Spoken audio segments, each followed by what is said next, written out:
There'll be frost again tomorrow, just like there was this morning. A chap in the pub said so.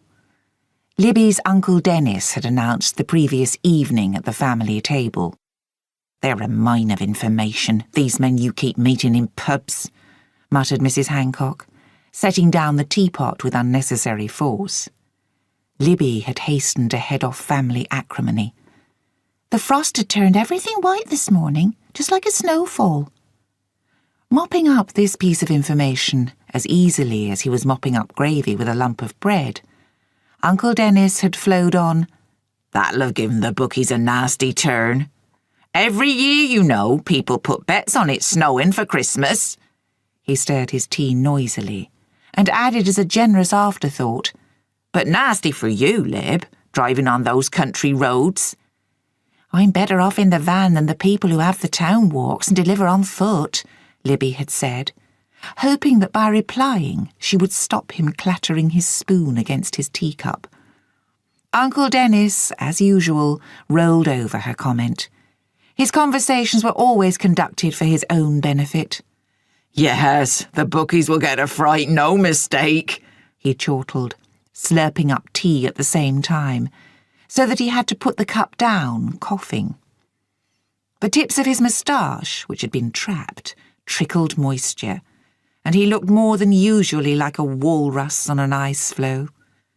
His sister and niece both winced. Mrs. Hancock said tartly, "Well, you'd know how bookies' minds work if anyone does."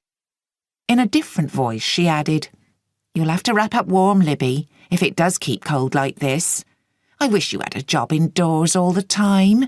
I worry about you in the winter, turning out on the dark mornings and everything." She gave Dennis a meaningful look, indicating it would be nice if he had a job of any sort. Uncle Dennis's acquaintance with the betting fraternity was of long duration. Some years ago it had led to his wife divorcing him. Finding himself temporarily without a roof, he had come to stay with his married sister, "as a stopgap, until I find a place of me own." The stopgap had already lasted 2 years when Libby's father died. Uncle Dennis had then nobly volunteered to go on living with them, so that he could look after his widowed sister and her little girl. The little girl was now 24, and Uncle Dennis was still in residence. They'd become inured to the sight of his bald head, florid features, drooping moustache and flabby paunch, to say nothing of his fondness for personal jewellery and unsuitably youthful leather bomber jackets. They didn't ask where he got his money. Frankly, neither of them wanted to know. He didn't work. His social benefits, apart from erratic amounts paid to his sister for his keep, went into the pockets of bookmakers and publicans. Occasionally he was, in his own term, flush, and then he was embarrassingly generous.